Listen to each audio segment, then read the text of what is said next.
She hates him. The problem is, he knows it, and he seems to enjoy it. Every line he throws is a challenge, every comeback of hers is a clean hit, and in the middle of the iciest good morning you've ever heard, one dangerous question shows up. What if all that anger is just the most polite way to admit something between them is spiraling out of control? The conference room smelled of leather and ambition.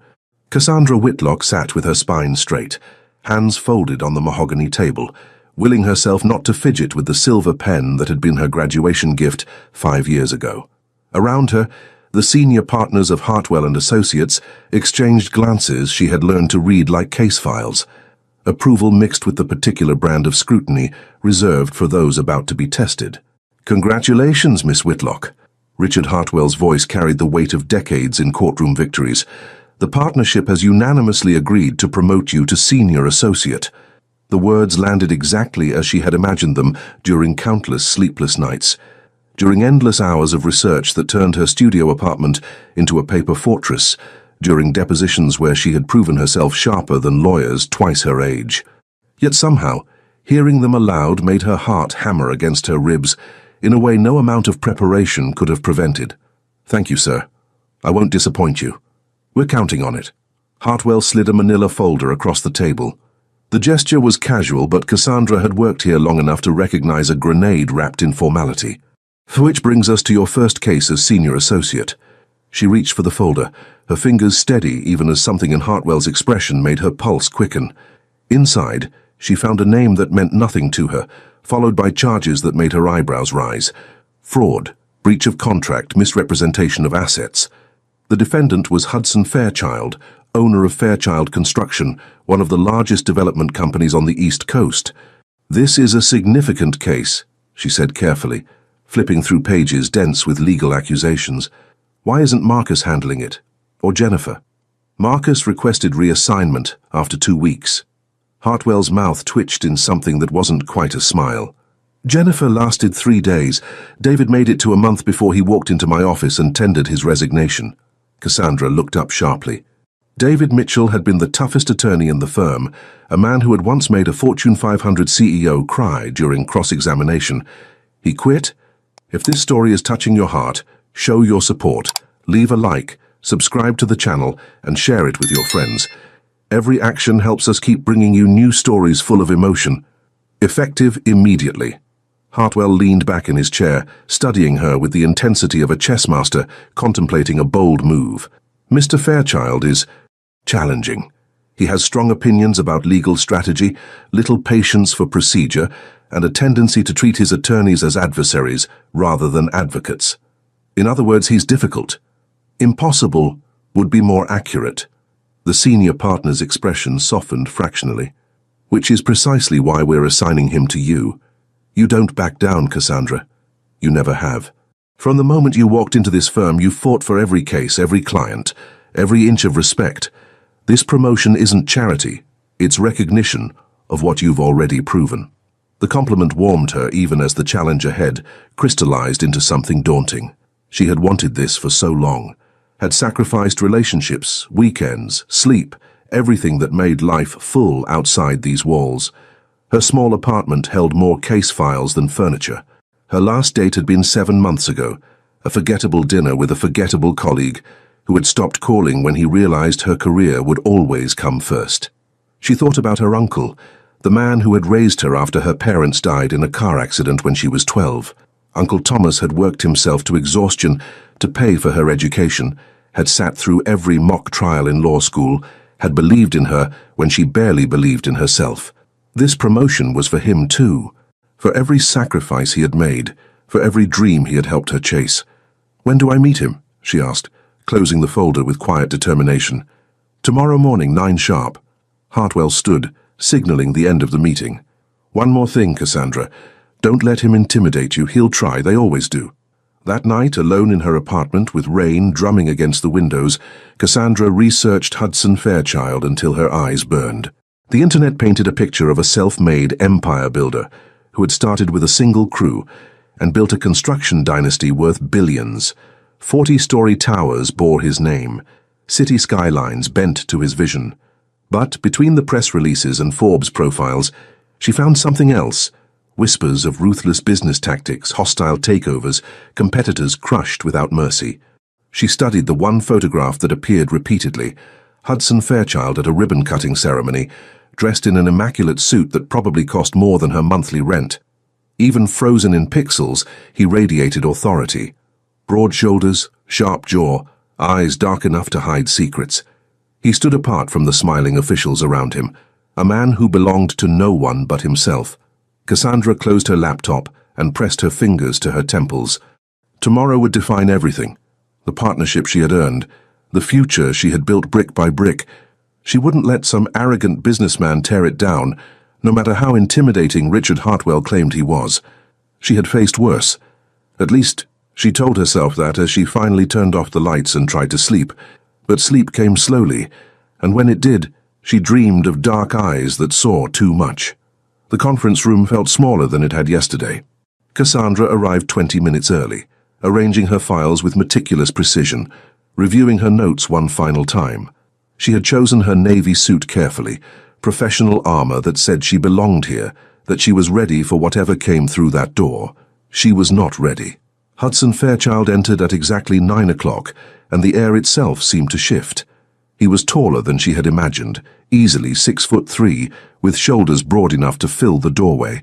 The tailored charcoal suit he wore was fitted perfectly, emphasizing the powerful build of a man who had clearly spent time doing more than sitting behind a desk. His dark hair was just slightly longer than corporate standard, as if he couldn't be bothered with convention. But it was his face that made her breath catch, all sharp angles and uncompromising lines, with eyes so dark they were almost black. Those eyes swept over her now, a slow, deliberate assessment that started at her heels and traveled upward with infuriating leisure. When his gaze finally reached her face, the corner of his mouth lifted in something that might have been amusement if it hadn't been so clearly dismissive. "So you're the new one." His voice was deep, roughened by something that might have been late nights or too much whiskey. "How long until you quit?" Cassandra felt the words like a slap, but she had not clawed her way through law school and 5 years at this firm to be rattled by arrogance. She met his eyes without flinching, letting silence stretch between them for 3 deliberate seconds before responding. "Please have a seat, Mr. Fairchild." Her voice was calm, professionally courteous, with just enough steel beneath it to make clear she would not be intimidated. "We have a great deal of work to discuss." Something flickered across his face, surprise perhaps, or reassessment. He moved to the table and sat with the casual confidence of a man accustomed to owning every room he entered. Then he did something that immediately set her teeth on edge. He began drumming his fingers on the polished wood. Tap, tap, tap. A steady, impatient rhythm that spoke volumes about his opinion of this meeting. "Let's get something straight," he said, leaning back in his chair with studied casualness. "I didn't ask for another attorney. I don't need another attorney. What I need is for this frivolous lawsuit to disappear, and I need it done yesterday." Cassandra opened the case file, refusing to let his attitude derail her preparation. "The charges against you are substantial, Mr. Fairchild. Fraud, breach of contract, all fabricated by a competitor who couldn't beat me in the market." He crossed his arms, and she noticed the flecks of muscle beneath expensive fabric. "Victor Brennan lost 3 major contracts to my company last quarter. This is revenge dressed up as justice." "Perhaps?" She kept her tone neutral, though her mind was already analyzing the details. "But the plaintiff has documentation, emails, financial records, testimony from former employees. We'll need to address each piece of evidence methodically." He leaned forward suddenly, and she became acutely aware of how the movement brought him closer. The scent of expensive cologne reached her, something dark and woody that probably cost more than her entire wardrobe. "I don't do methodical, Miss Whitlock." The way he said her name made it sound like a challenge. "I do results." "Then you'll appreciate that results in a courtroom require preparation, strategy, and patience." She met his eyes steadily, refusing to look away even though something about his gaze made her pulse quicken in a way that had nothing to do with professional discussion. "3 attorneys before me couldn't handle your approach. I have no intention of being the 4th. Is that so?" He tilted his head, studying her with an intensity that felt almost physical. "And what makes you different?" "I don't quit." The words came out fiercer than she intended, carrying the weight of every battle she had fought to get here. "Not for difficult clients, not for complicated cases. and certainly not because someone tries to intimidate me." The drumming stopped. He went very still, and for a moment the only sound was the clock on the wall marking seconds. Then, slowly, deliberately, he smiled. It was not a friendly expression. It was the smile of a predator recognizing worthy prey. "Intimidate you," he repeated, as if testing the words. "Is that what you think I'm doing? I think you're used to people backing down, used to winning through force of will rather than substance." Cassandra felt heat creep up her neck, but held her ground. "I'm not interested in whatever game you're playing, Mr. Fairchild. I'm interested in keeping you out of prison." Something dangerous flashed in his eyes. He uncrossed his arms and placed both hands flat on the table, leaning toward her in a way that should have felt threatening, but instead sent an entirely different kind of awareness through her body. "Then we understand each other." His voice dropped lower, intimate in a way that made the professional setting feel suddenly inappropriate. "Because I don't lose, Miss Whitlock. Not cases, not contracts, not anything I decide I want." The emphasis on the last word hung in the air between them, like a living thing. Cassandra felt her throat go dry, felt heat pooling in places that had no business responding to this insufferable man. She told herself it was anger, frustration, professional irritation at his complete disregard for legal protocol. She told herself anything except the truth, that Hudson Fairchild was the most dangerously attractive man she had ever met, and that the spark between them was going to make this case infinitely more complicated than she had ever imagined. The week that followed their first meeting established a pattern Cassandra found both exhausting and exhilarating. Hudson demanded daily updates, questioned every legal strategy, and showed up at the firm without warning to review documents she had already reviewed 3 times over. He was impossible, infuriating, and somehow always right about the weaknesses in their approach. She hated how much she looked forward to their arguments. Late Friday afternoon, alone in her office with the city darkening beyond her windows, Cassandra dove into the background research she had been postponing. Understanding Hudson's business history might give her insight into how the prosecution would attack his credibility. She started with recent acquisitions, working backward through a decade of calculated expansion. And then she found it.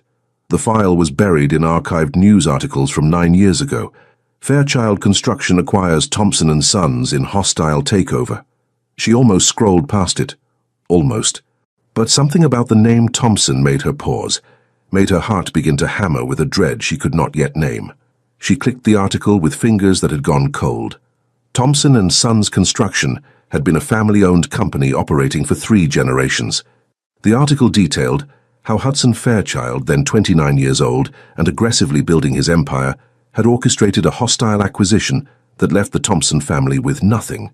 The company's assets were absorbed into Fairchild Construction. The employees were let go. The family patriarch, Thomas Thompson, had fought the takeover in court and lost everything: the business, his savings, his home. Thomas Thompson, Uncle Thomas. The office tilted around her. Cassandra gripped the edge of her desk, staring at the screen as memories crashed over her like waves. She had been 19, away at college, when Uncle Thomas called to tell her the business was gone. She had heard the devastation in his voice, the way a lifetime of pride had crumbled in a single phone conversation. He had downplayed it, told her not to worry, insisted she focus on her studies. But when she came home that summer, she had seen the truth, the weight he had lost, the grey that had taken over his hair seemingly overnight, the way he flinched whenever someone mentioned construction. Hudson Fairchild had done that. The man who sat across from her in conference rooms, who challenged her with that infuriating smirk, who made her pulse race in ways she refused to examine, he was the one who had destroyed the person she loved most in the world. She read the article twice, then 3 times, as if repetition might change the words, but the facts remained brutal and clear.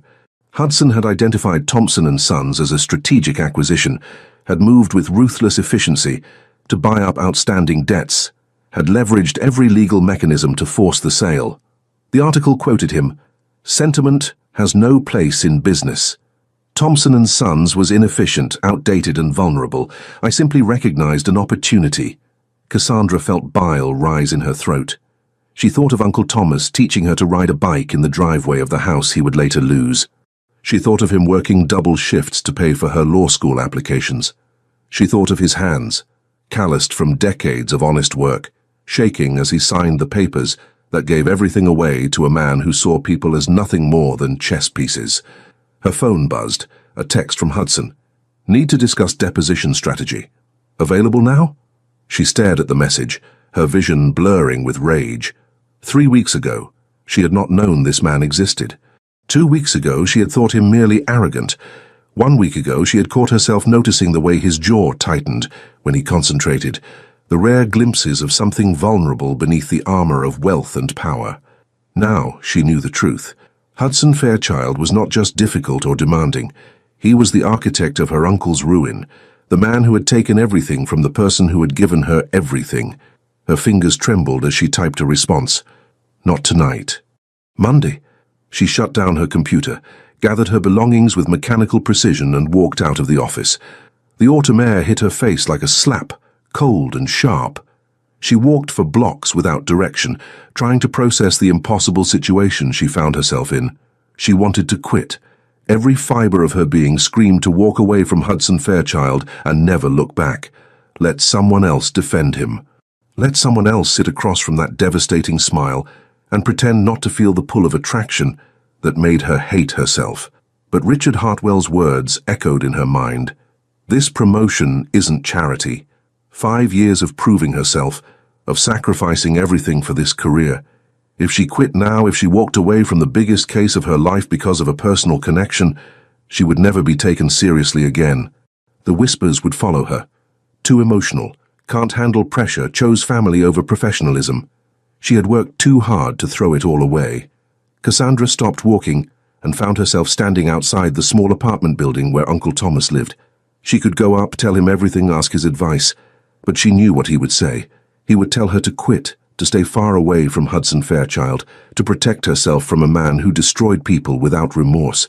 She could not afford to listen. The decision settled over her like ice. She would stay on the case. She would be the best defense attorney Hudson Fairchild could have asked for, not because he deserved it, but because her career depended on it. She would be professional, competent, and utterly cold, and she would make absolutely certain that he never knew what he had cost her. Walking back to her car, Cassandra felt something harden inside her chest. The complicated attraction she had been fighting, the unwanted awareness of his presence, all of it would be buried beneath layers of ice. Hudson Fairchild wanted a brilliant attorney. He would get one, but he would never, ever get anything more. Monday morning arrived with the kind of sharp clarity that follows a sleepless weekend.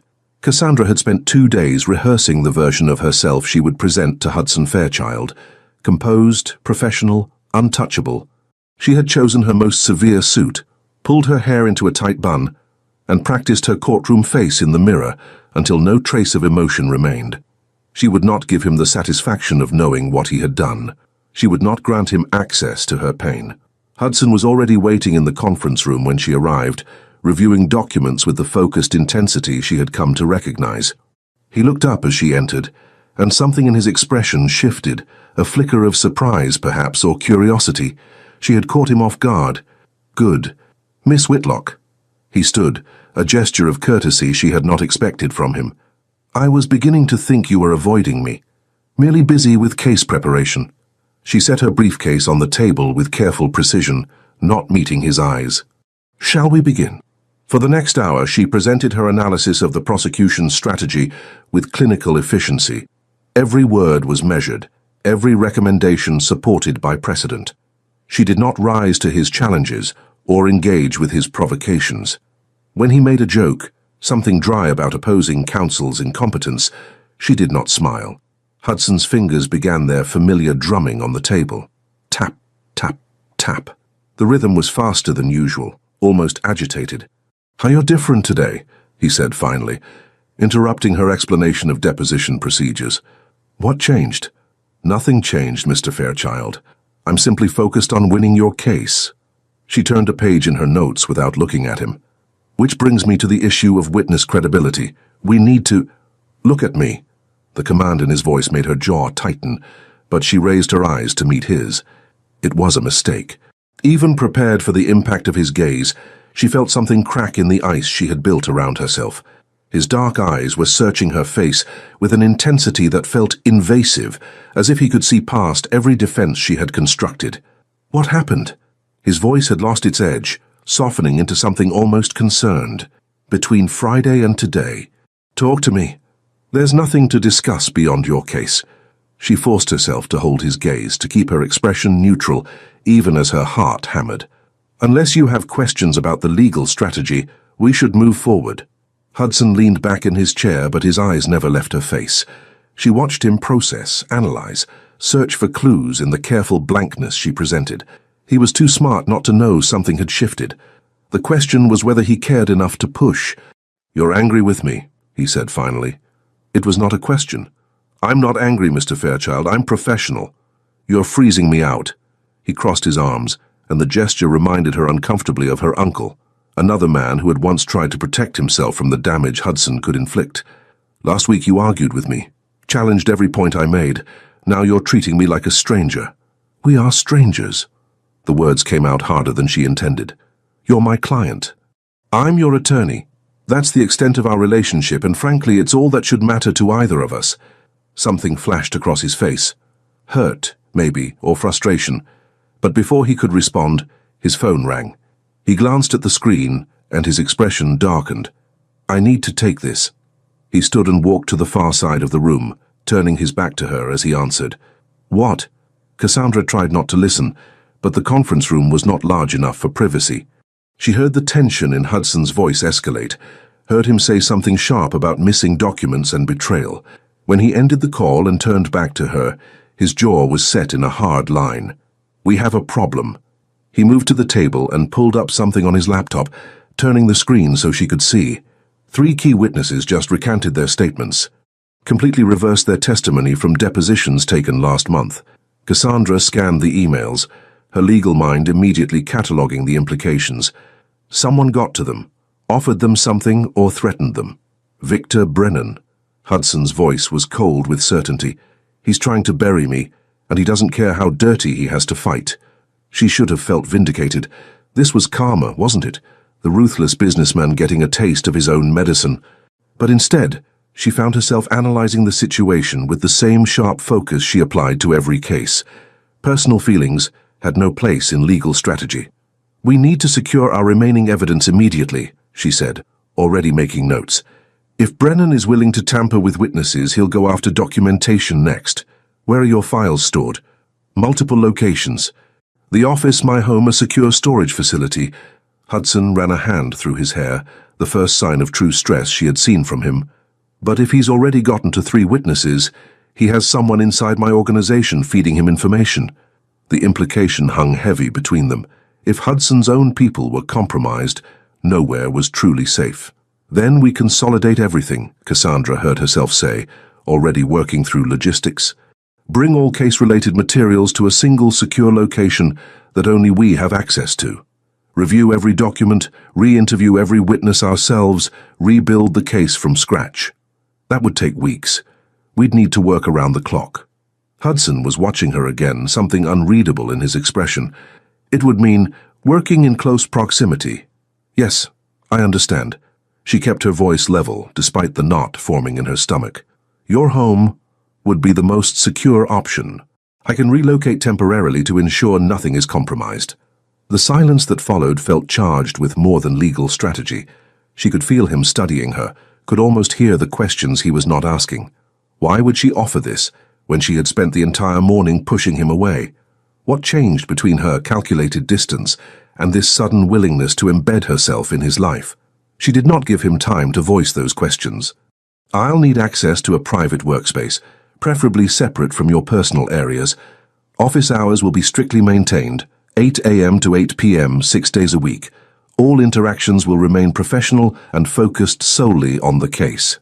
She delivered the terms like armor, each boundary a brick in the wall between them. "Do we have an agreement?" Hudson's jaw tightened. For a long moment he said nothing, and she wondered if he would refuse, if he would call her bluff and force her to find another solution. Then, slowly, he nodded. "My estate has a second-floor study that's been unused for years. I'll have it set up for you." His voice carried an edge she could not quite identify. "When can you start?" "Tomorrow." She gathered her materials with brisk efficiency, desperate to escape before the enormity of what she had just agreed to could fully sink in. living under Hudson Fairchild's roof, seeing him every day, working beside him through long hours and longer nights, pretending her pulse did not race when he looked at her, pretending she did not know what he had done to the man who raised her. It would be torture, but it was also the only way to protect the case and, by extension, her career. As she reached the door, his voice stopped her. Cassandra. He had never used her first name before. The intimacy of it sent an unwanted shiver down her spine. She turned, keeping her expression carefully neutral. "Whatever I did to make you hate me," he said quietly, "I'd like the chance to make it right." She looked at him, really looked at him, and saw something in his face that might have been genuine remorse if she did not know better. Hudson Fairchild did not feel remorse. He crushed competitors and moved on without a backward glance. Sentiment had no place in his world. "You didn't do anything, Mr. Fairchild." The lie tasted like ash. "I'll see you tomorrow at 8. She left before he could see the tears burning behind her eyes. The Fairchild estate sat on 5 acres of manicured grounds in the most exclusive neighborhood Cassandra had ever entered. The iron gates opened automatically as her modest sedan approached, and she fought the urge to turn around and drive straight back to her cramped studio apartment. This was a mistake. Every instinct screamed it as she navigated the curved driveway toward a mansion that looked like it belonged in a magazine spread rather than real life. Hudson was waiting on the front steps when she parked, dressed in dark jeans and a white shirt rolled to the elbows, casual clothes that somehow made him look more dangerous than any suit. He moved toward her car before she could gather her courage, opening her door with an unexpected courtesy. "You're early," he said, and she heard something in his voice that might have been relief. "I believe in punctuality." She stepped out, careful to maintain distance between them. The morning air carried the scent of jasmine from somewhere in the gardens, mixing with that woody cologne he wore. "Where should I park long-term?" "There's a garage around back." He reached for her suitcase before she could stop him, lifting it with an ease that reminded her exactly how strong he was. "But I'll show you the study first. The moving company already brought the case files yesterday." The interior of the house matched its exterior, elegant, expensive, and curiously impersonal. Marble floors gleamed under crystal chandeliers. Original artwork lined the walls. Everything was perfectly arranged and perfectly cold, like a showroom rather than a home. Hudson led her up a sweeping staircase to the second floor, down a hallway lined with closed doors, and finally to a room at the far end. When he opened the door, Cassandra felt her breath catch despite herself. The study was magnificent. Floor-to-ceiling bookshelves lined 3 walls, filled with leather-bound volumes that looked both expensive and well-used. A massive oak desk sat before windows overlooking the gardens. 2 burgundy armchairs flanked a fireplace that probably cost more than her car, and carefully stacked on every available surface were the boxes of case files, organized with a precision that spoke of Hudson's own hand in the arrangement. "I thought you might need proper workspace," he said, setting her suitcase down near the door. "The guest room is 2 doors down. Private bathroom. I'm on the opposite wing, so you'll have privacy." She turned to face him, searching for mockery or ulterior motive, but his expression was carefully neutral, almost guarded, as if he expected her to find fault with something. "This is more than adequate. Thank you." The words felt stiff, but they were genuine. "I'll need a few hours to organize my materials. We can begin review at 1 o'clock. Take whatever time you need." He moved toward the door, then paused. "There's coffee in the kitchen, fresh fruit. Mrs. Chen comes in daily to cook and clean. She's discreet, been with me for years. Help yourself to anything." After he left, Cassandra stood in the center of the study and tried to slow her racing heart. She was in Hudson Fairchild's home. The man who had destroyed her uncle now controlled her environment, her schedule, her every waking hour for the foreseeable future. The walls felt like they were closing in, even in this spacious room. She forced herself to unpack, to establish her territory within this borrowed space. Files needed organizing. Notes required review. She had work to do, work that had nothing to do with the complicated knot of emotions tightening in her chest every time she thought about sleeping under the same roof as him. The morning passed in focused silence. She catalogued documents, cross-referenced witness statements, built timelines on the large corkboard Hudson had thoughtfully provided. She was so absorbed that she did not hear him approach until he spoke from the doorway. "You haven't eaten." Cassandra looked up sharply, finding him leaning against the doorframe with 2 plates balanced in his hands. The afternoon sun streaming through the windows caught the angles of his face, and she hated how her stomach fluttered at the sight. "I'm not hungry." "You're lying." He crossed the room with easy confidence, setting 1 plate on the corner of her desk. "Mrs. Chen made chicken salad. You need to eat." "I don't recall asking for your concern."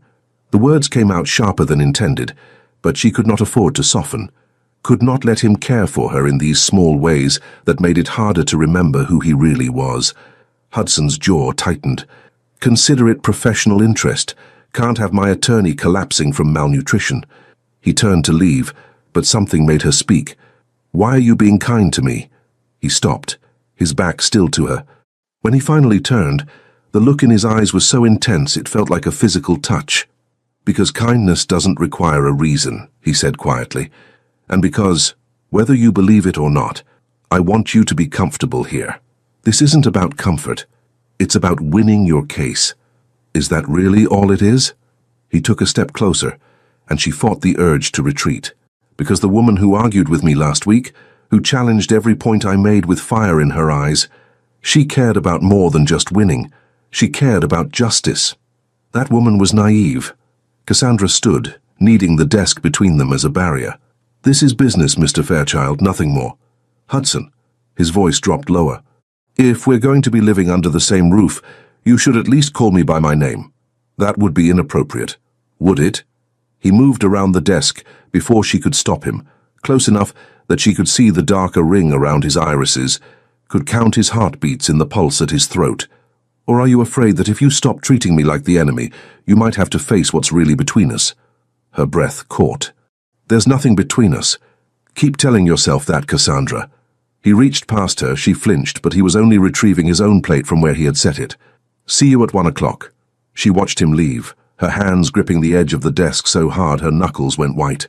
The chicken salad sat untouched, growing cold as the afternoon sun shifted across her workspace. She did not eat it. But late that night, alone in her room with her uncle's voice echoing in her head, she admitted to herself what she could never say aloud.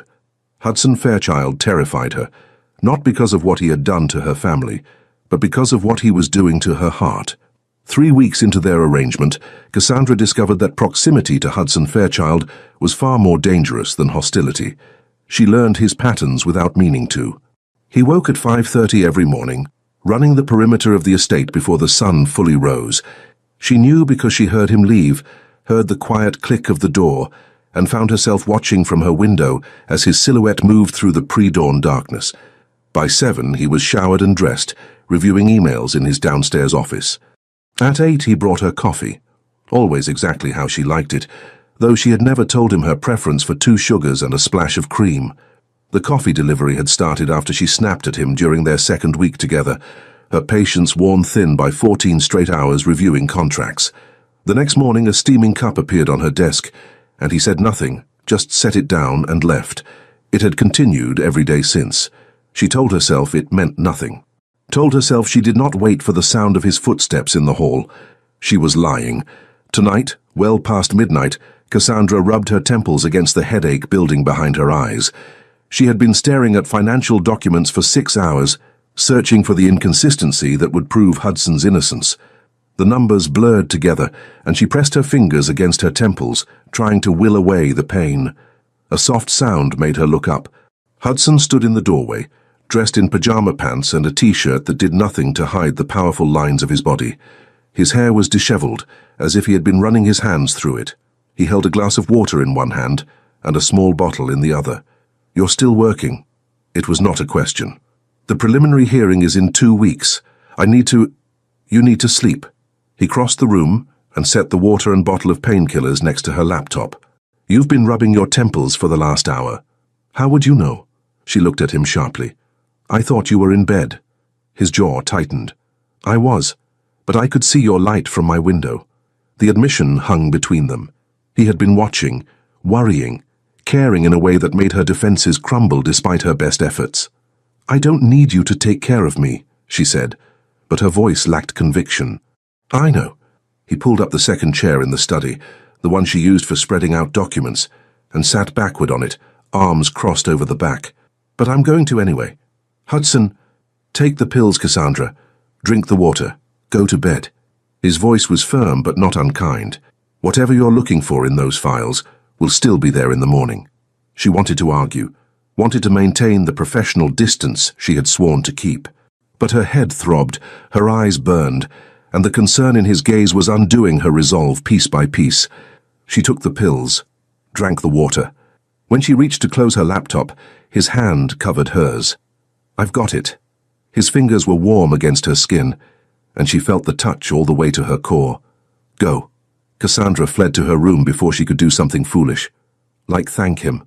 Like admit that his small acts of kindness were slowly dismantling every wall she had built. The next evening, Hudson's friend arrived unannounced during dinner. Olivia Kendrick swept into the dining room like she owned it, all sleek dark hair and designer dress that probably cost more than Cassandra's monthly rent. She was beautiful, in the polished way of women who spent hours perfecting effortless elegance. Her smile was warm and genuine as she kissed Hudson's cheek, lingering just a fraction too long. "Darling, you didn't tell me you had company." Olivia's gaze landed on Cassandra with friendly curiosity. "I would have called first." "Olivia, this is Cassandra Whitlock, my attorney. She's staying here temporarily while we prepare for trial." Hudson's introduction was casual, but Cassandra noticed how he subtly shifted away from Olivia's proximity. "Cassandra, Olivia Kendrick. We've known each other since university." 15 years, Olivia added, settling into the chair next to Hudson with practiced ease. She touched his arm as she spoke, a gesture so natural it spoke of long familiarity. "I've known this man through every phase of his life. 3 business ventures, 2 near bankruptcies, and more late nights than I can count." "How fortunate for you both." Cassandra kept her voice pleasant, professional, even as something uncomfortable twisted in her chest.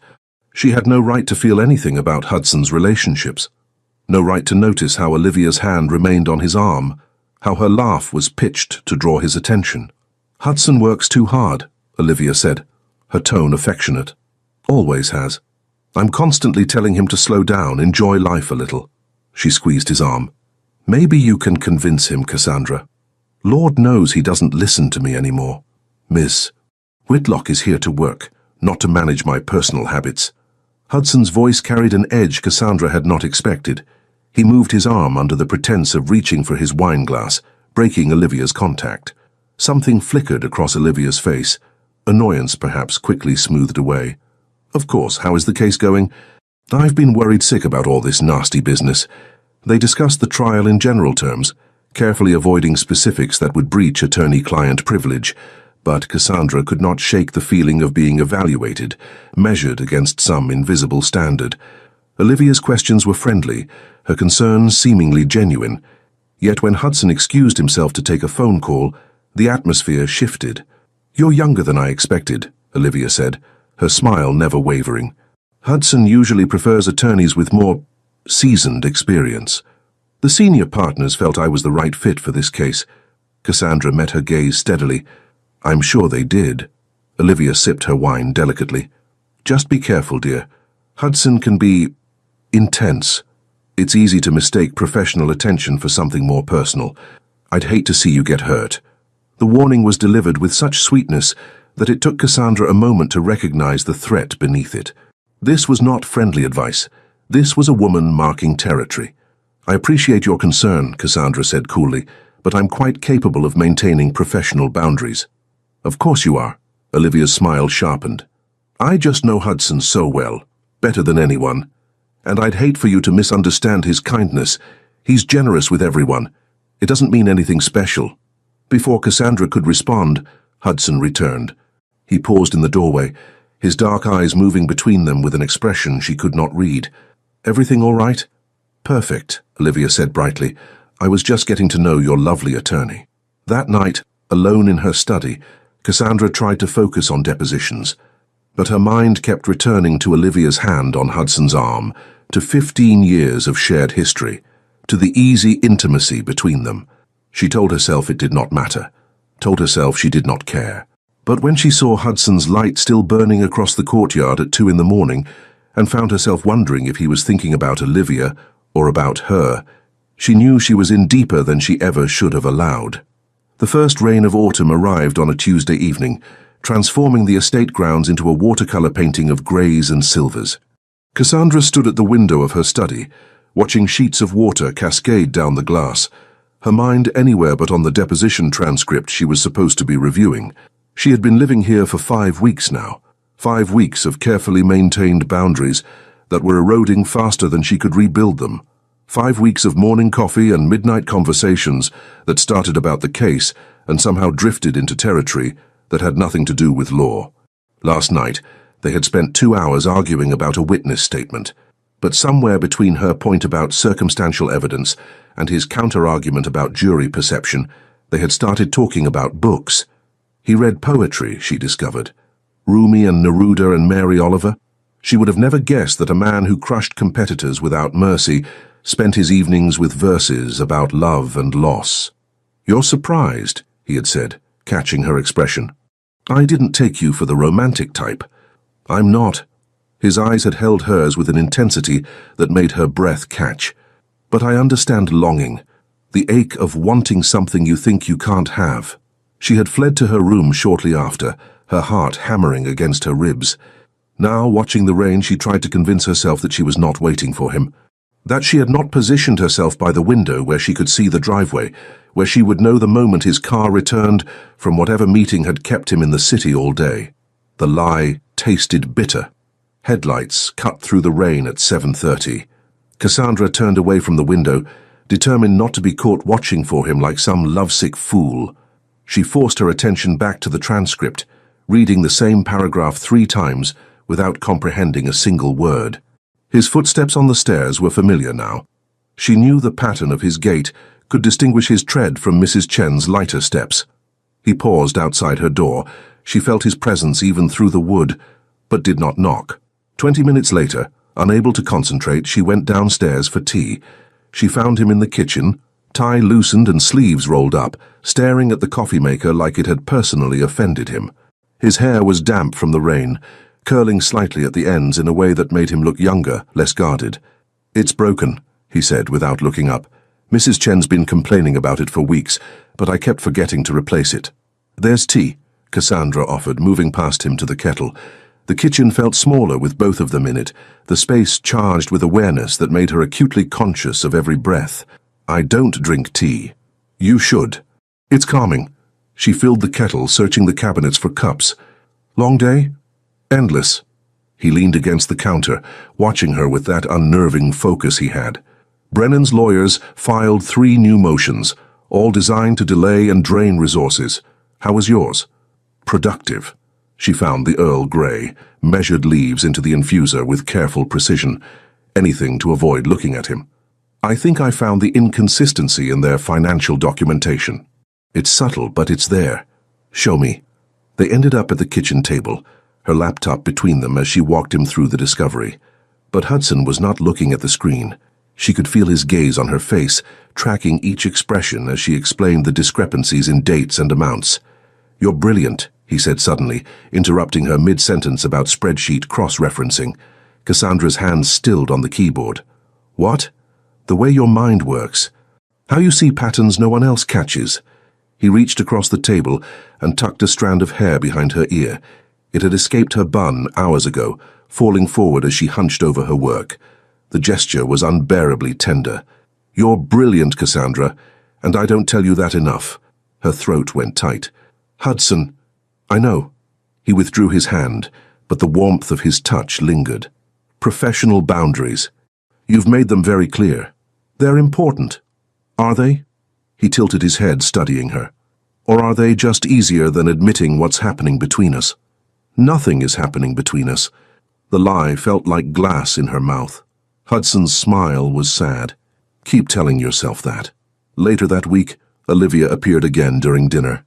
This time she brought wine, expensive bottles that she and Hudson discussed with easy familiarity, while Cassandra picked at her food and tried not to feel like an outsider. "Remember that vineyard in Tuscany?" Olivia's laugh was bright, musical. "When you dragged me to that tiny village because you heard they made the best Chianti?" "The village with the restaurant run by the grandmother," Hudson said, a smile playing at his lips. She adopted us for the entire weekend. She insisted we were too thin. Olivia touched his arm again, that casual, possessive gesture that made something ugly twist in Cassandra's stomach. Fed us until we could barely move. Cassandra excused herself before dessert, claiming work that could not wait. She heard Olivia's silvery laugh follow her up the stairs and hated how much it bothered her. Hated that she was keeping count of how many times Olivia touched him, how many inside jokes they shared. She had no right to jealousy. No claim on Hudson Fairchild, except as his attorney. But tell that to the ache spreading through her chest.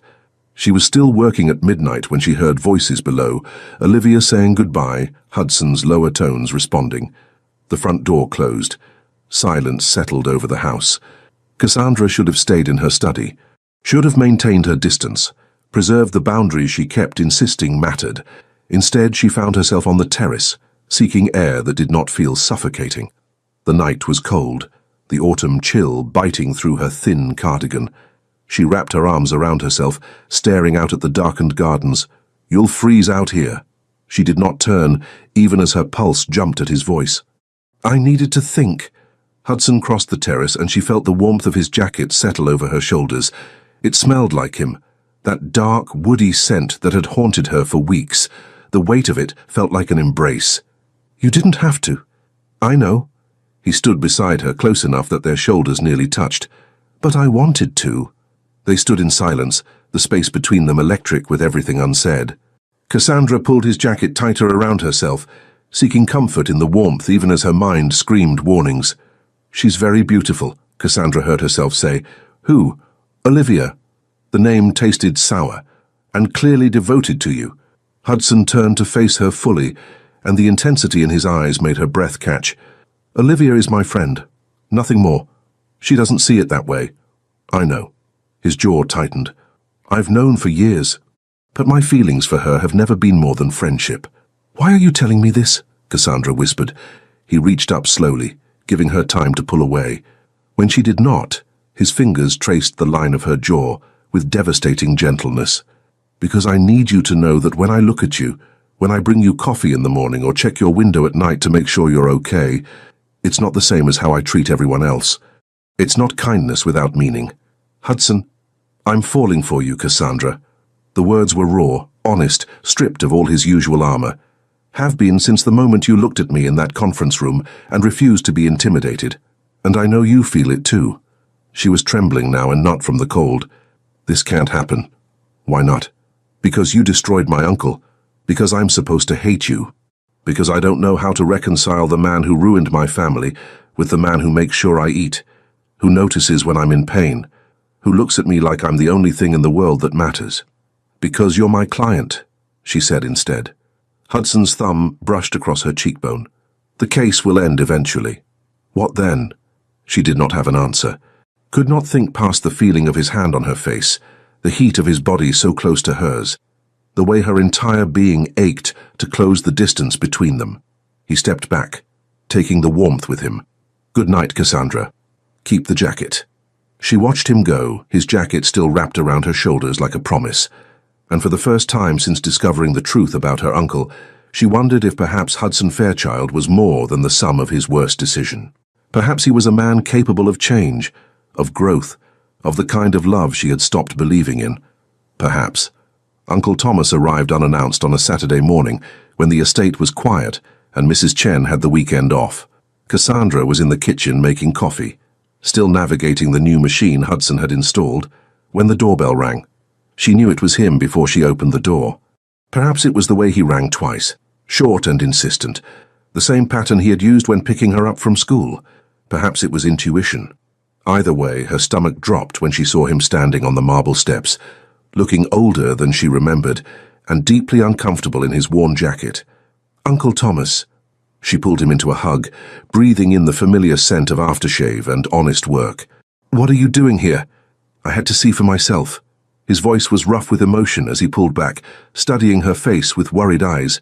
"My neighbor's daughter works at that fancy law firm of yours. She told me you've been living here. With him." Cassandra's heart sank. "It's not what you think. It's for the case. I know what it is." He moved past her into the foyer, his work boots loud against the marble. Everything about him felt out of place in Hudson's elegant home. Too real, too solid, too much a reminder of the life she came from. I know you're defending the man who destroyed everything I built. What I don't know is why you're doing it under his roof. Can we talk in the kitchen? Cassandra glanced nervously toward the stairs, praying Hudson was still in his morning run. Please. They sat at the same table where she had shown Hudson the financial discrepancies, where Olivia had laughed about Tuscany, where so many moments of her carefully constructed defenses had crumbled. Uncle Thomas accepted coffee he did not drink, his calloused hands wrapped around the mug like he needed something to hold on to. Do you know what it was like? He asked finally, his voice breaking. Watching everything slip away? I built that company from nothing. 30 years of dawn-to-dusk work. Your aunt and I, we sacrificed everything. Vacations we never took, house repairs we delayed, all so we could invest back into the business. And then he came along. Cassandra's throat tightened. She had heard this story before, but never like this. Never with such raw pain bleeding through every word. He was systematic about it. Uncle Thomas stared into his coffee. Bought up our debts, called in loans we thought we had time to repay, undercut our bids until clients chose him over us. When I tried to fight back, he had better lawyers, more money, more everything. 6 months from the first hostile move to signing papers that gave him ownership of everything.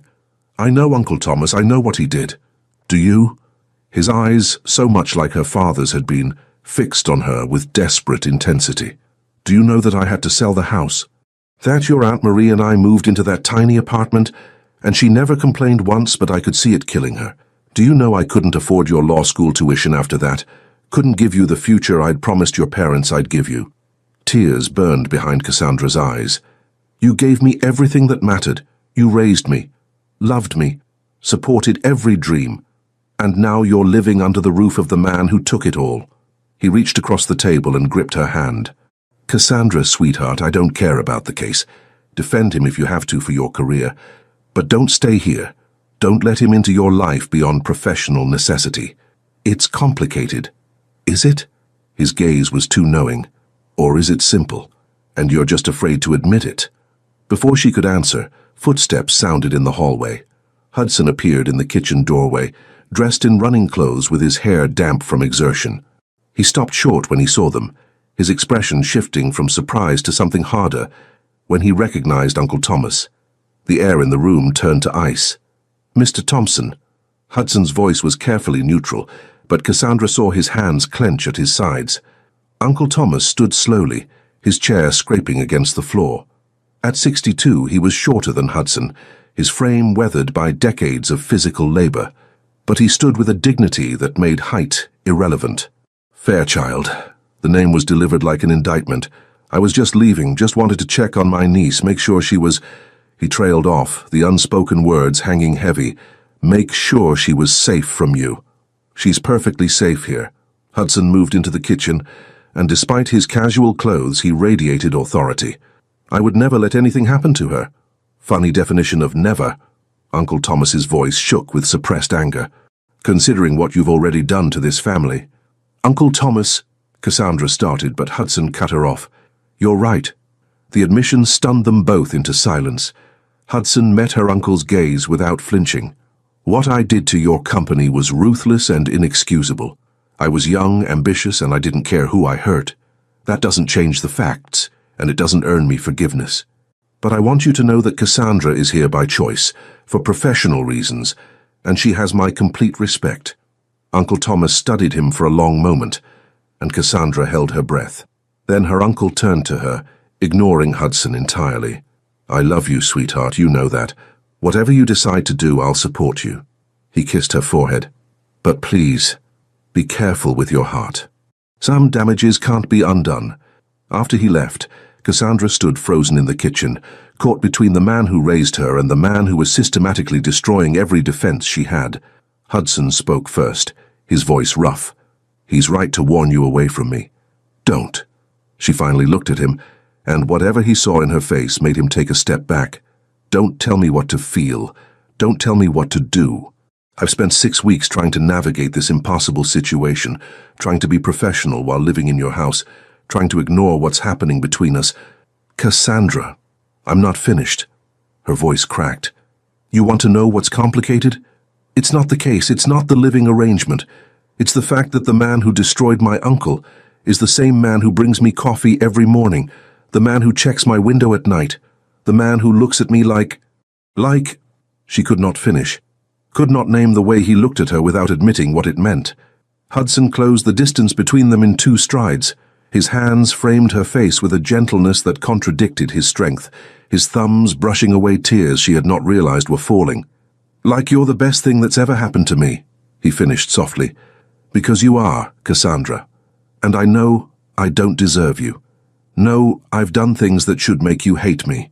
But I can't stop feeling this, can't stop wanting you in ways that have nothing to do with law or cases or anything, except the fact that you've become essential to me. This is insane," she whispered, even as her hands came up to grip his wrists, holding him to her. "We can't—" "I know." He rested his forehead against hers, and she felt his breath against her lips. "But tell me you don't feel it too. Tell me I'm alone in this, and I'll back off. I'll keep every boundary you need. Just tell me the truth."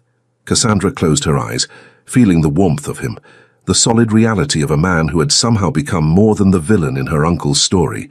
When she spoke, her voice was barely audible. "I can't tell you that, because it would be a lie." His sharp intake of breath was her only warning before he pulled her into his arms, holding her like she was precious, breakable, worth protecting. And for the first time since discovering who he really was, Cassandra let herself lean into his strength instead of fighting it. But even as she stood wrapped in Hudson's embrace, she heard her uncle's final words echoing. Some damages can't be undone. She was beginning to fear he was right. The discovery came 3 days after Uncle Thomas's visit, buried in a box of financial records Cassandra had reviewed twice before without truly seeing. She had been searching for documentation related to Hudson's business dealings from 9 years ago, anything that might contextualize the current fraud allegations. What she found instead was a folder marked Personal Miscellaneous, tucked beneath corporate tax returns. Inside were receipts, dozens of them, medical bills paid in full, hospital invoices stamped settled, cancelled checks for amounts that made her heart stop. All dated within the year following Thompson & Sons' bankruptcy. All made out to medical facilities and creditors associated with her aunt's name. Aunt Marie had been diagnosed with breast cancer 6 months after losing the business. Cassandra remembered the fear that had colored that terrible year, the treatments they could barely afford, the mounting bills, the way Uncle Thomas had worked 3 jobs to keep them afloat. But somehow, impossibly, the worst of the debt had been managed. Anonymous donations, the hospital had said. A charitable benefactor who wished to remain unnamed. Her hands shook as she sorted through more receipts. Tuition payments to her law school. Not all of it. That would have been too obvious, but enough to make the difference between graduating with crushing debt and merely substantial debt. Mortgage payments that had kept Uncle Thomas in his small apartment after Aunt Marie passed. Utilities, groceries during the hardest months. Years of quiet support, carefully concealed, never acknowledged. Hudson had done this. The man who had destroyed her uncle's livelihood had spent years trying to repair the damage in secret, not for recognition, not for absolution, simply because he carried the guilt of what he had done and tried, in the only way he knew how, to make it right. Cassandra sat on the floor of the study, surrounded by evidence of a truth that rewrote everything she thought she knew. The hatred she had nurtured, the anger that had sustained her through weeks of proximity to him, all of it crumbled in the face of these simple receipts. She did not hear Hudson enter, did not realize he was there until his shadow fell across the papers spread around her. "Cassandra?" She looked up, and whatever he saw in her face made him go very still. His eyes traveled to the receipts, to the open folder, and she watched comprehension dawn, followed by something that looked like resignation. "You weren't supposed to find those." His voice was quiet. "Why?" Her own voice broke on the word. "Why did you do this?" Hudson moved slowly, as if approaching something fragile that might shatter. He knelt on the floor across from her, separated by years of secrets laid bare. "Because I couldn't undo what I did." He picked up one of the receipts. A hospital bill for $20,000, marked paid in full. "I was 29 when I acquired Thompson & Sons. Ambitious, ruthless, convinced that success was the only thing that mattered. I saw a vulnerable company and I took it, never thinking about the human cost. When did you find out? Cassandra whispered. About Uncle Thomas? About my aunt? 3 months after the acquisition finalized. His jaw tightened. I received a letter from one of your uncle's former employees. She told me about the cancer diagnosis, about how the stress of losing everything had broken your uncle's health. She told me about a young woman, you, who was putting herself through law school while trying to support her only family. And I realized I hadn't just taken a business. I had destroyed lives. Tears spilled down Cassandra's cheeks. So you tried to fix it, anonymously. Money doesn't fix what I broke. Hudson's voice was raw with old pain. But it was all I had to offer. I couldn't give back the company. I'd already integrated it into Fairchild Construction. Couldn't erase the damage to your uncle's reputation or health, but I could keep him housed, could make sure your aunt got treatment, could help you finish law school without drowning in debt. Why didn't you tell me? The question came out as a sob. When I took this case, when I moved into your home, why didn't you say anything? Because I didn't deserve the credit. He reached across the space between them, his hand hovering near hers, but not quite touching. The moment I saw you in that conference room, I knew who you were, knew your connection to Thompson, and I knew that if you discovered the truth about what I'd done, you'd hate me. I was prepared for that. I deserved that. But the payments were never about earning forgiveness. His dark eyes held hers with devastating honesty. I don't get to be forgiven for destroying your family, Cassandra. Those payments were about living with myself, about trying to be better than the man I was at 29, about carrying responsibility for my actions instead of walking away from the consequences.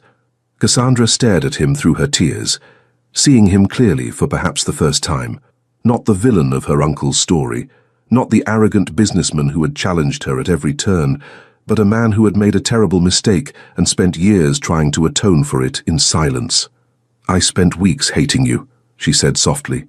Weeks looking for reasons to keep hating you. I know. His voice was gentle. I could see it in your eyes every time you looked at me. The coldness, the distance. I understood it. And you never defended yourself. Never told me the truth. Because the truth doesn't change what I did. Hudson finally closed the distance, his hand covering hers where it rested on the receipts. I took everything from the man who raised you. No amount of anonymous money changes that fundamental fact. I didn't tell you because I didn't want you to feel obligated to see me differently. Didn't want you to confuse guilt with forgiveness. She turned her hand over, threading her fingers through his. The touch sent warmth racing through her, chasing away the chill of old grief. What if it's not confusion? She whispered. What if I'm starting to see that people are more than their worst mistakes? Hudson's breath caught. His free hand came up to cup her face, his thumb brushing away tears with infinite tenderness. Then you're more generous than I deserve. Maybe. She leaned into his touch, letting herself feel the connection she had been fighting for so long. Or maybe I'm just tired of fighting what I feel. And what do you feel? Cassandra looked into his eyes, those dark, intense eyes that had haunted her from the first moment, and let herself speak the truth. Like I'm falling for someone I swore I'd never fall for. Like everything I thought I knew is wrong. Like I'm terrified and exhilarated and completely lost. She drew a shaky breath. Like you might be the best mistake I ever make. The smile that crossed Hudson's face was tremulous, hopeful, achingly vulnerable. Cassandra, don't. She pressed her fingers to his lips. Don't say anything yet. Just stay here, with me. Like this. So he did, holding her on the floor of the study surrounded by evidence of secret kindness, while the afternoon light faded and something new bloomed between them, fragile and precious, and terrifyingly real. That evening, the silence between them felt different, heavier with promise, lighter with truth finally spoken. They had moved from the study to the terrace as dusk settled over the estate, neither willing to break the tentative connection forming between them. Cassandra wrapped Hudson's jacket, the same one from that night weeks ago, around her shoulders, breathing in the scent that had become dangerously familiar. Hudson stood at the railing, his profile sharp against the dimming sky.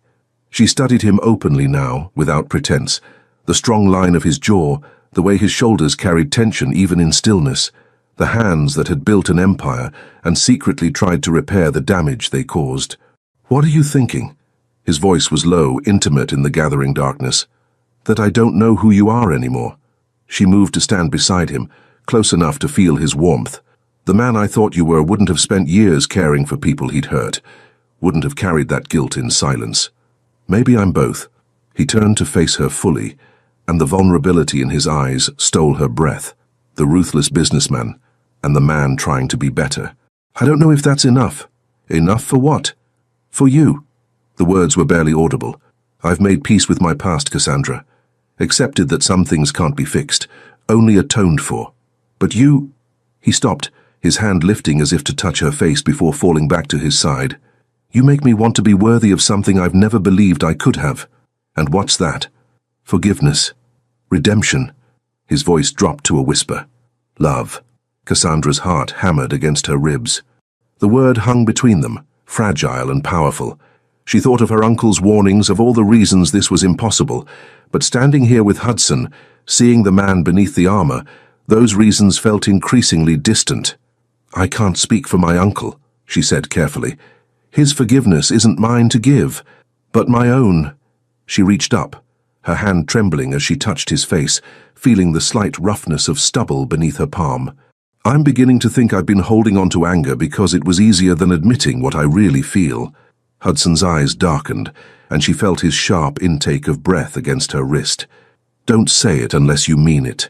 Don't give me hope unless I mean it. Her voice was steady now, certain.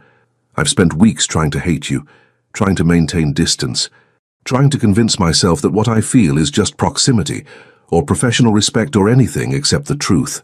She stepped closer, eliminating the space between them. But I can't lie to myself anymore, Hudson. Not after today. His hand finally rose to cover hers where it rested against his face, turning to press a kiss into her palm that sent heat racing through her entire body. The gesture was so tender, so reverent, that tears pricked her eyes. Tell me what you feel, he said against her skin, his lips moving softly. Please, Cassandra, I need to hear you say it. I feel terrified. The admission came out shaky. Terrified of how much I want this, want you. Terrified of what it means to fall for someone I'm supposed to defend in court. Terrified that when this case ends and reality sets in, we'll both realize this was just... Don't. Hudson pulled back just enough to look into her eyes, his hands framing her face with exquisite care. This isn't temporary. This isn't just proximity or circumstance. I've known since the moment you walked into that conference room and looked at me like I was a problem to be solved rather than a man to be feared. Known since you argued with me, challenged me, made me want to be better just to earn your respect. Hudson, I'm in love with you, Cassandra. The words were fierce, honest, stripped of all defense. Have been for weeks. Probably was doomed from that first day, but I was too stubborn to admit it. And I know the timing is terrible. Know we have 1,000 reasons why this shouldn't happen. But I can't keep pretending I don't feel this way. Cassandra's breath caught on a sob, or maybe a laugh. Joy and fear tangled so tightly she could not separate them. I don't know what I'm doing. Don't know if this is right or smart or... Then don't think. He leaned closer, his forehead resting against hers, his breath warm against her lips. For once, just feel. Tell me what you want. What did she want? She wanted his hands on her skin. Wanted to taste the words he had just spoken. Wanted to stop fighting the pull between them and surrender to something that felt more real than any careful plan she had ever made. I want you to kiss me, she whispered. Hudson went very still. Are you sure? Please.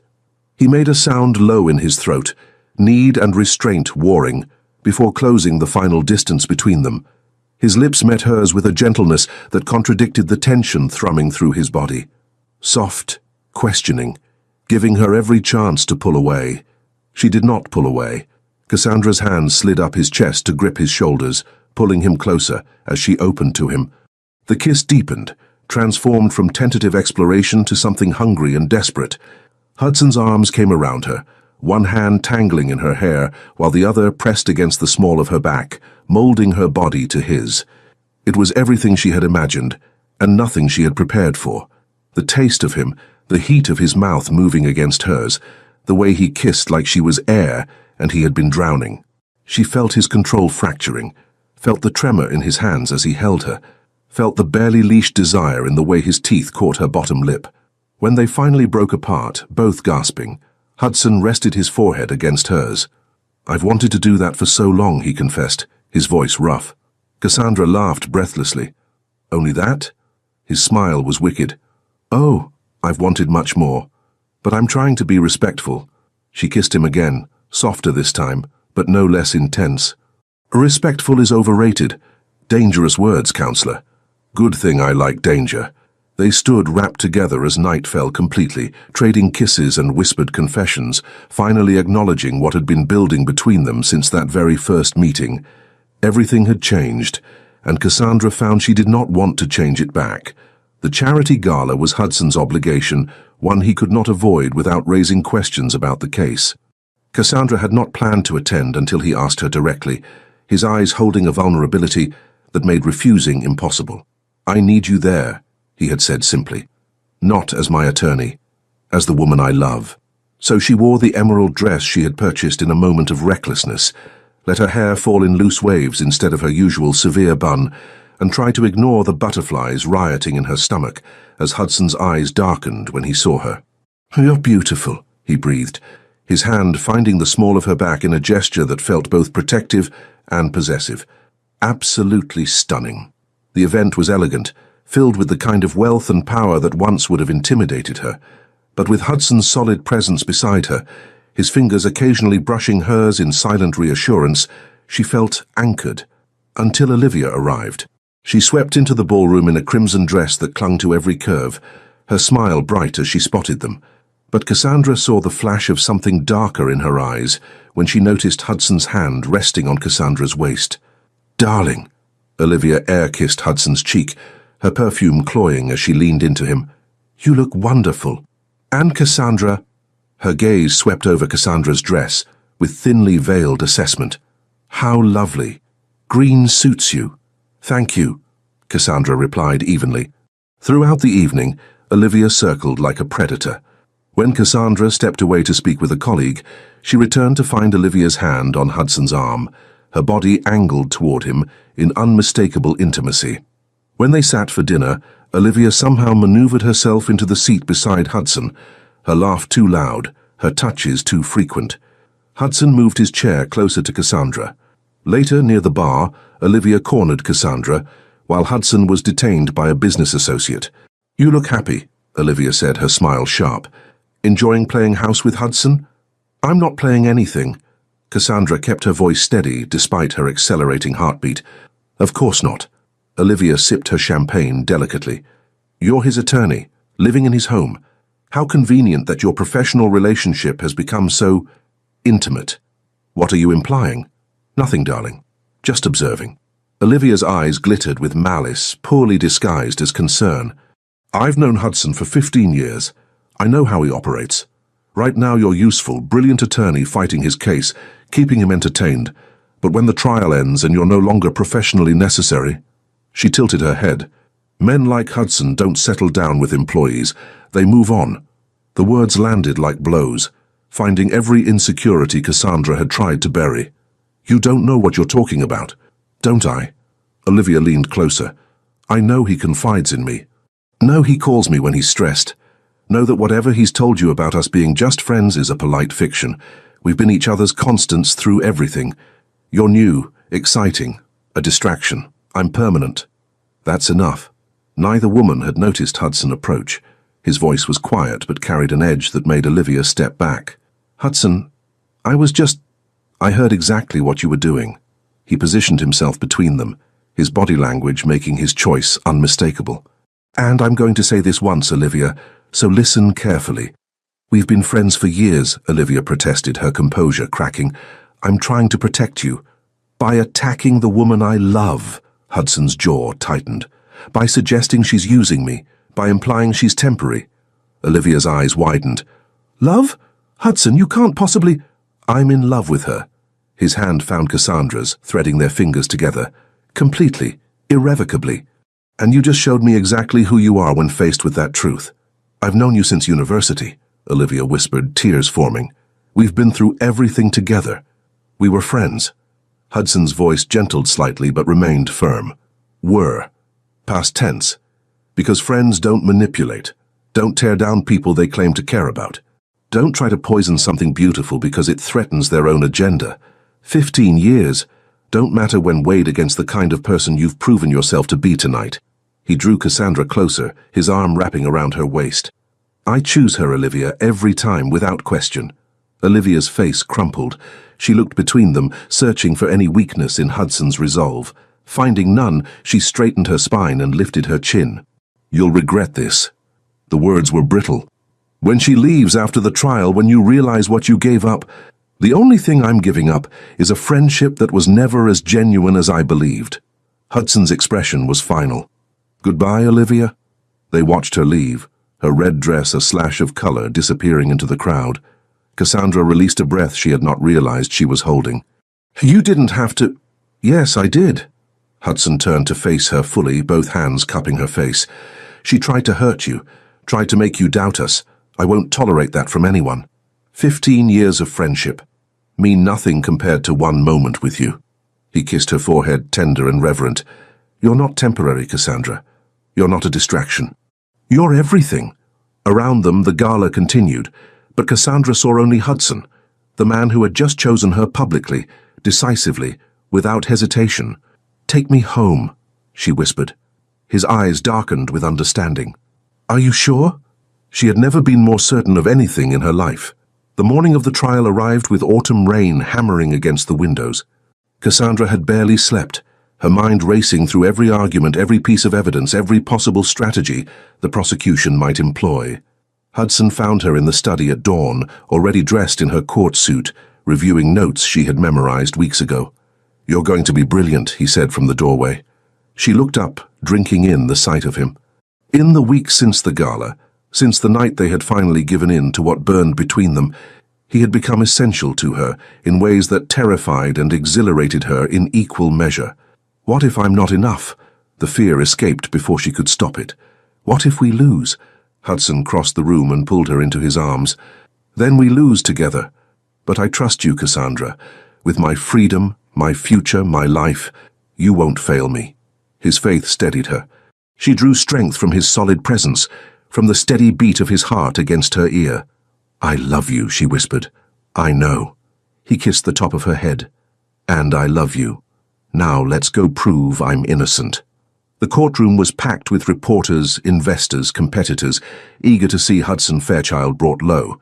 Cassandra felt the weight of their scrutiny, but refused to waver. She took her seat beside Hudson, her hand briefly squeezing his beneath the table. The prosecution opened with confidence, painting Hudson as a ruthless predator who had defrauded investors and falsified records. Their witnesses were coached, their evidence presented with dramatic flair designed to sway the jury. But Cassandra was ready.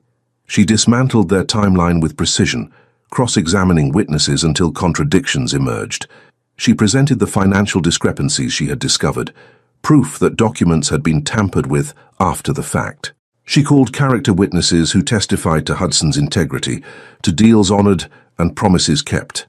The turning point came when she introduced evidence of Victor Brennan's witness tampering, emails she had uncovered showing payments made to reverse testimony. The courtroom erupted. The judge called for order. The prosecution scrambled to object, but the damage was done. During a brief recess, Hudson pulled her into an empty conference room. That was incredible, he breathed, his hands framing her face. You're incredible. We're not done yet. But she smiled, allowing herself a moment of hope. I know. He kissed her softly, pouring everything he felt into the touch. But watching you in there, defending me with such passion, I've never been more proud, never loved you more. The afternoon session brought closing arguments. Cassandra stood before the jury, her voice clear and unwavering as she outlined the truth. Hudson Fairchild was not a saint, but he was not the criminal the prosecution claimed. He was a businessman who had made mistakes, paid for them, and built something honest from the ashes of his past. The prosecution wants you to believe that one hostile acquisition 9 years ago defines who Hudson Fairchild is today, she concluded. But people change. People grow. People spend years atoning for their mistakes, not through grand gestures, but through quiet acts of responsibility that no one sees. That's who the real Hudson Fairchild is. Not perfect, but trying every day to be better than he was yesterday. She met Hudson's eyes across the courtroom. His expression was open, vulnerable, filled with love that needed no words. The jury deliberated for 6 hours. 6 hours of pacing and waiting and trying not to imagine the worst. When they filed back in, Cassandra's hand found Hudson's beneath the table. His fingers tightened around hers. "We, the jury, find the defendant, Hudson Fairchild, not guilty on all charges." The courtroom exploded into noise. Hudson's shoulders sagged with relief. Cassandra felt tears burning behind her eyes as the weight of weeks of work, fear, and hope finally lifted. But Hudson was not looking at the judge or the jury or the reporters already rushing for the exits. He was looking at her. He stood, pulling her up with him. Before she could speak, before she could remind him they were in a courtroom full of people, he cupped her face and kissed her. It was not gentle, not tentative. It was claiming and grateful and achingly tender all at once. A public declaration that she was his and he was hers. Consequences be damned. When they finally broke apart, cameras were flashing and whispers rippled through the crowd. Cassandra should have been mortified, should have worried about professional implications. Instead, she laughed breathlessly and kissed him again. "That was highly inappropriate, Mr. Fairchild," she murmured against his lips. "Sue me, counselor." His smile was brilliant, unguarded, happier than she had ever seen him. "I just want the world to know you're mine." "Yours," she agreed. "Always." They left the courtroom hand in hand, ready to face whatever came next, together. The estate was quiet when they returned. The weight of the trial finally lifted. Cassandra stood in the foyer, suddenly uncertain despite everything that had passed between them. Hudson seemed to sense her hesitation. He took her hand gently, his thumb tracing circles on her palm. "We don't have to," he started. "I want to." She met his eyes, seeing her own desire reflected there. "I've wanted to for weeks. I'm just nervous." His smile was tender. "So am I." "You're nervous?" She laughed softly. "Hudson Fairchild, who faces down boardrooms and courtrooms without flinching. This is different." He pulled her closer, his forehead resting against hers. "This is you, and you matter more than anything I've ever faced." He led her upstairs, not to her guest room, but to his own bedroom, a space she had never entered. It was surprisingly warm, filled with books and the soft glow of city lights through floor-to-ceiling windows. Hudson turned to face her, his hands trembling slightly as they cupped her face. "Are you sure?" "Stop asking me that." She rose on her toes to kiss him. "I've never been more certain of anything." What followed was tender and breathtaking. Hudson undressed her slowly, reverently, as if she were something precious. His kisses traced paths of fire across her skin, his hands learning every curve, every sensitive place that made her gasp. There was no rush, no urgency beyond the need to be close, to finally shed every barrier between them. When he laid her on the bed, his body covering hers, Cassandra felt tears slip down her temples, not from sadness, but from the overwhelming rightness of it. This man who had seemed so impossible, so wrong for her, now felt like the missing piece she had not known she was searching for. "I love you," he whispered against her throat, her collarbone, the hollow between her breasts. "I love you so much it terrifies me." "Show me," she breathed. And he did. With every touch, every kiss, every whispered word of devotion, Hudson showed her exactly how deeply he felt. When they finally joined together, moving in perfect synchronicity, Cassandra understood what it meant to be truly vulnerable with another person, to trust completely, to give everything and receive it back tenfold.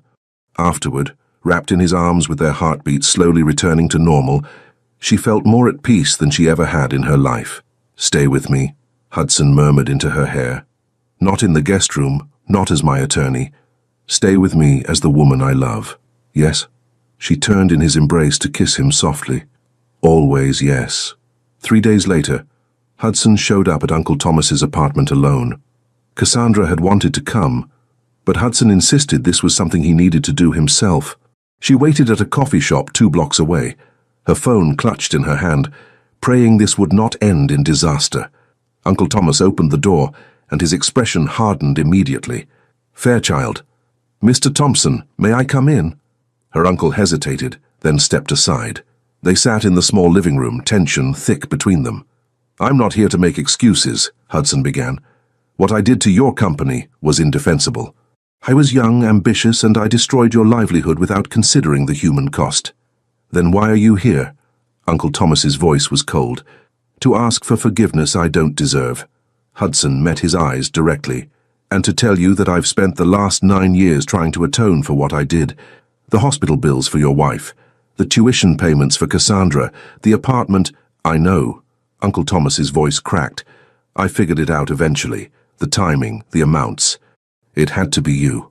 I couldn't give back what I took, but I could try to ease the burden I created. Money doesn't fix everything. I know that now. Hudson's jaw tightened. I learned it too late to save what I destroyed.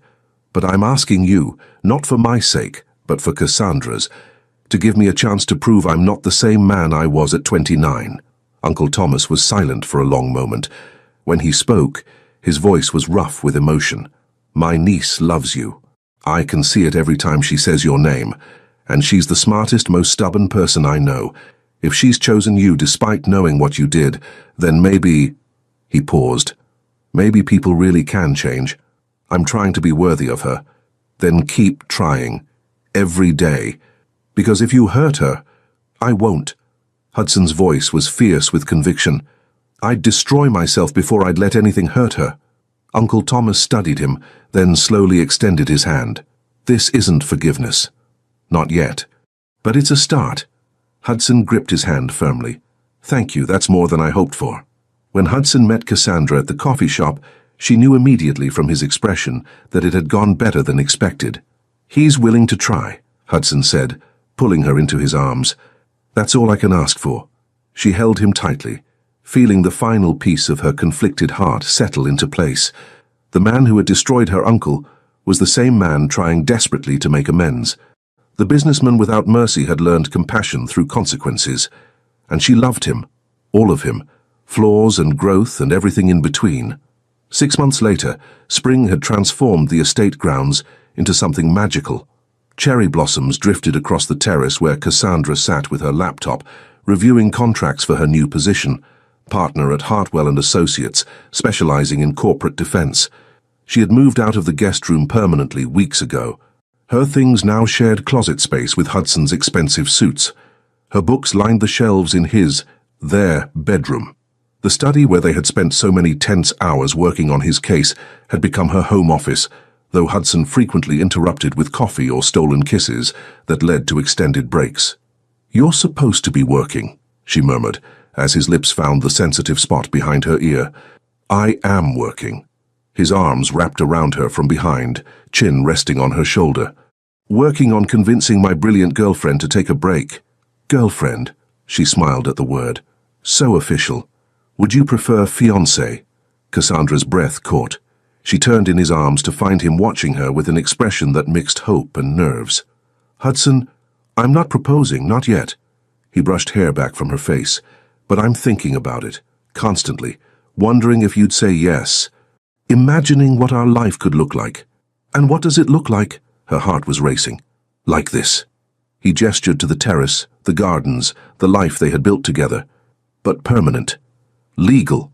With your uncle walking you down the aisle and Mrs. Chen crying in the front row, with arguments about case strategy over breakfast, and making love in every room of this house. With children, maybe, if you want them. With growing old together and never taking a single day for granted. Tears blurred her vision. That sounds perfect. Yeah? His smile was brilliant. Then maybe I should make it official soon. Maybe you should. She pulled him down for a kiss that promised everything he had just described. Later that evening, Uncle Thomas joined them for dinner. It had become a weekly tradition, awkward at first, but gradually warming into something resembling family. Tonight he brought photographs from Cassandra's childhood, stories that made Hudson laugh and Cassandra groan. She was brilliant even then, Uncle Thomas said, showing a picture of 8-year-old Cassandra dressed as a lawyer for Halloween. Always arguing, always certain she was right. Some things never change, Hudson teased, earning an elbow to his ribs. Watching them together, her uncle relaxed, Hudson attentive, both making an effort, filled Cassandra with quiet joy. They would never be best friends. The past could not be erased completely.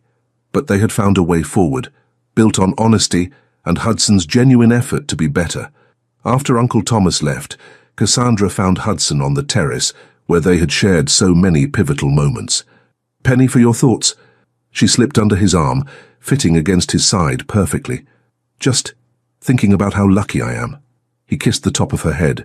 "6 months ago I was facing prison and convinced I'd spend my life alone. Now I have you. Your uncle is speaking to me. The company is thriving. Everything feels right? More than right."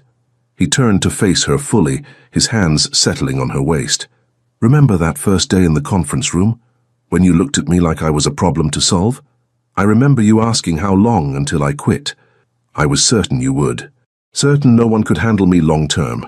His expression softened. "I'm glad you proved me wrong." "Me too." She traced the line of his jaw, still marveling that she got to touch him like this, love him like this. "You were the most difficult case I ever took, but also the best decision I ever made. Better than becoming partner. Better than anything." She pulled him down for a kiss, slow and sweet and full of promise. "You changed my life, Hudson Fairchild. Changed me.